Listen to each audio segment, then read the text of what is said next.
Hi friends, in this video let us see today 6M BCom Management Accounting Module 2 12 marks sum. So this is the question. 4 marks ಅಲ್ಲಿ ನಿಮಗೆ comparative ಕೊಟ್ಟಿದ್ರು, 12 ಮಾರ್ಕ್ಸ್ಗೆ common size ಕೊಟ್ಟಿದ್ದಾರೆ. ಈ ಸರಿ wise ವರ್ಸ ಆಗ್ಬೋದು, 4 ಮಾರ್ಕ್ಸಿಗೆ common size ಕೊಡ್ಬೋದು, ಇಲ್ಲ ಅಂದರೆ ಟ್ರೆಂಡ್ ಅನಾಲಿಸಿಸ್ ಯಾವುದಾದ್ರು ಕೊಡ್ಬೋದು. ಸೊ ಈಗ ಪ್ರೀವಿಯಸ್ ಇಯರ್ದು ಕಾಮನ್ ಸೈಜ್ ಪ್ರಾಬ್ಲಮ್ ನೋಡೋಣ. Following are the balance sheet of Vidyarthi Company Limited as on 31/3/2022 and 31/3/2023. Liabilities, assets ಅಂತ ಕೊಟ್ಟಿದ್ದಾರೆ 22-23. So liabilities, share capital, reserves, debentures, bills payable, creditors ಕೊಟ್ಟಿದ್ದಾರೆ. ಈ ಕಡೆ assets ಅಲ್ಲಿ land and building, furniture, stock, debtors, goodwill, cash. So total ಬಂದು ಎರಡು ಕಡೆನೂ ಇದೆ. Next you are required to prepare common size balance sheet and comment on its financial position. So comment is nothing but interpretation is nothing but comment, ಎರಡು ಒಂದೇ meaning ಆಗಿರುತ್ತೆ, confusion ಆಗಬೇಡಿ. So comment ಅಂದರೆ ಏನೇನು ಇದು ಮಾಡಿದ್ರಿ ಅಂತ ಕೊಡಬೇಕಾಗುತ್ತೆ. ಸೊ ಇದು ಕ್ವಶನ್ ಇದೆ, ಸೊಲ್ಯೂಷನ್ ನೋಡೋಣ. So first preparation of common size balance sheet as on 31/3/2022 and 31/3/2023. So format ಬಂದು particulars 2022 in rupees, 2022 in percentage, 2023 in rupees, 2023 in percentage. So ಈ ಥರ ಇದು ಮಾಡಬೇಕಾಗತ್ತೆ. ಸೊ ನೀವು ಬ್ಯಾಲೆನ್ಸ್ ಶೀಟ್ನ ನೀವು ಬೇರೆ ಥರ ಮಾಡ್ಬೋದು. ಲೈಬಿಲಿಟೀಸ್ ಅಂತ ಹಾಕಿ ಫುಲ್ಲು ಬರಿಬೋದು, ಅಸೆಟ್ಸ್ ಅಂತ ಹಾಕಿ ಫುಲ್ಲಿ ಬರಿಬೋದು. ಅದು ನಿಮಗೆ ಅರೌಂಡ್ 12 ಮಾರ್ಕ್ಸು ಕೊಡಲ್ಲ. ಸೊ ಇಟ್ಸ್ ಬೆಟರ್ ನಾನು ಹೇಳ್ಕೊಡ್ತಿರೋ ಥರ ಬರೀರಿ, ನಿಮಗೆ ಫುಲ್ ಔಟ್ ಆಫ್ ಔಟ್ ಸಿಗುತ್ತೆ. ಫಸ್ಟ್ ಈಕ್ವಿಟೀಸ್ ಆ್ಯಂಡ್ ಲೈಬಿಲಿಟೀಸ್ ಅಂತ ಹಾಕೊತೀರಾ. ಶೇರ್ಡ್ ವರ್ಸ್ ಫಂಡ್ಸ್, ಅದರಲ್ಲಿ ಏನೇನು ಬರುತ್ತೆ, ಶೇರ್ಡ್ ವರ್ಸ್ ಫಂಡಲ್ಲಿ ಮೇನ್ಲಿ ಶೇರ್ ಕ್ಯಾಪಿಟಲ್ ರಿಸರ್ವ್ಸ್ ಅಂತ ಬರುತ್ತೆ. ಸೊ ನಮ್ಮದು ಶೇರ್ ಕ್ಯಾಪಿಟಲ್ ರಿಸರ್ವ್ಸ್ ಎಷ್ಟಿದೆ, 1,40,000 ಆ್ಯಂಡ್ 1,80,000 ಇದೆ. So share capital 1,40,000 and 1,80,000. So percentage ಹೇಗೆ ಕಂಡುಹಿಡಿಯೋದು ಅಂದರೆ 1,40,000 ಡಿವೈಡೆಡ್ ಬೈ ಟೋಟಲ್ ಲೈಬಿಲಿಟೀಸ್. ಎಷ್ಟಿದೆ total liabilities, 2,02,800 into 100.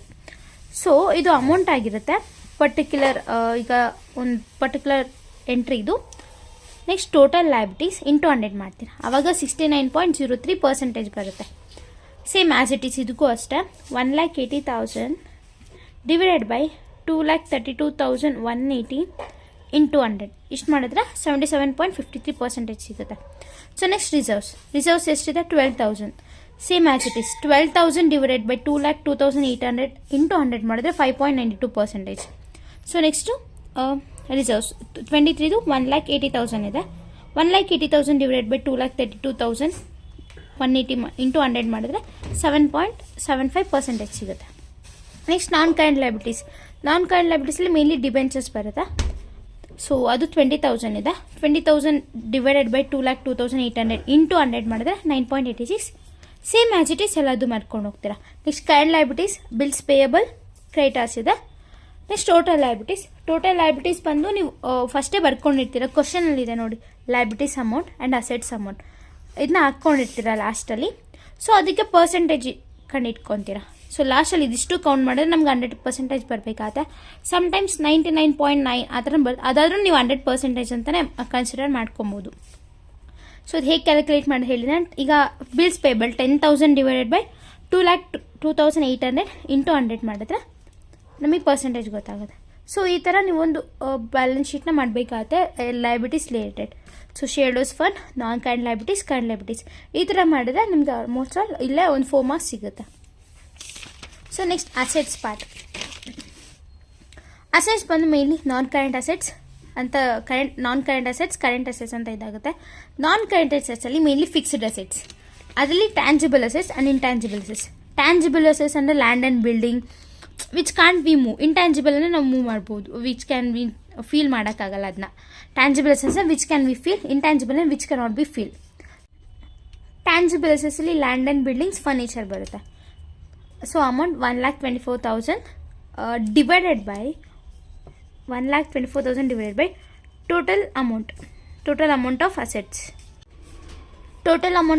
Into 100. So 1,24,000 divided by total amount 2,02,800 into 100 ಮಾಡಿದ್ರೆ ನಮಗೆ 61.17% ಸಿಗುತ್ತೆ.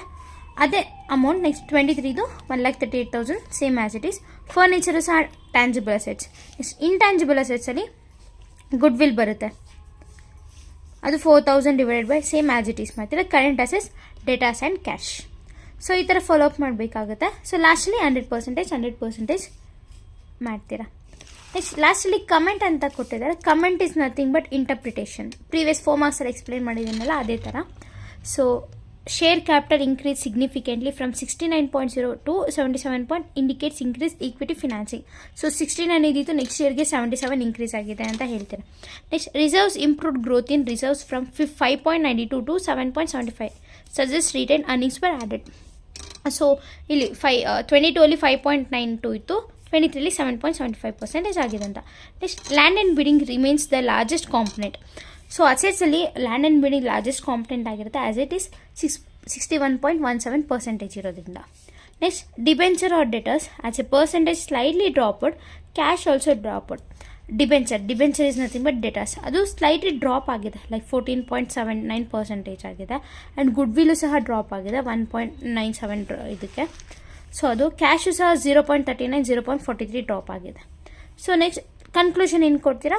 The overall companies position is satisfactory. So satisfactory ಆಗಿದೆ ಅಂತ ಹೇಳ್ತೀರಾ, ಬಿಕಾಸ್ 100% ಬಂದಿದೆ. ಮೈನಸ್ ಅಂತ ಬಂದಿದೆ, ಲಾಸ್ ಆಗಿದೆ ಅಂತ ಬರೀತಾ ಇದ್ರಿ. ಸೊ ನಮ್ಗೆ 100% ಬಂದಿದೆ, ಪೊಸಿಷನ್ ಇಸ್ ಸ್ಯಾಟಿಸ್ಫ್ಯಾಕ್ಟರಿ. ಸೊ ಈ ಥರ ನೀವು ಒಂದು 12 ಮಾರ್ಕ್ಸ್ನ ಸಾಲ್ವ್ ಮಾಡಬೇಕಾದ್ರೆ ಕಾಮನ್ ಸೈನ್ಸಲ್ಲಿ. ಕಂಪ್ಯಾರಿಟಿವ್ ನಾವು 4 ಮಾರ್ಕ್ಸಲ್ಲಿ ಎಕ್ಸ್ಪ್ಲೇನ್ ಮಾಡಿದ್ದೀನಿ. ಸೇಮ್ ಆ್ಯಸ್ ಇಟ್ ಈಸ್ 12 ಮಾರ್ಕ್ಸ್ಗೂ ಅದೇ ಫಾರ್ಮೇಟ್ ಇರುತ್ತೆ ಆ್ಯಂಡ್ ಅದೇ ಥರ ಮೆಥಡ್ ಇರುತ್ತೆ. ಕಾಮನ್ ಸೈನ್ಸ್ ಈವನ್ 4 ಮಾರ್ಕ್ಸ್ಗೂ ಸೇಮ್ ಆ್ಯಂಡ್ 12 ಮಾರ್ಕ್ಸ್ಗೂ ಸೇಮ್. ಸೊ ಈ ಥರ ಮಾಡಬೇಕಾಗುತ್ತೆ. ನಿಮ್ಗೇನಾದ್ರು ಡೌಟ್ ಇದ್ದರೆ ಕಮೆಂಟ್ ಮಾಡಿ, ನಾನು ರೀಸಾಲ್ವ್ ಮಾಡಿ ಟ್ರೈ ಮಾಡ್ತೇನೆ.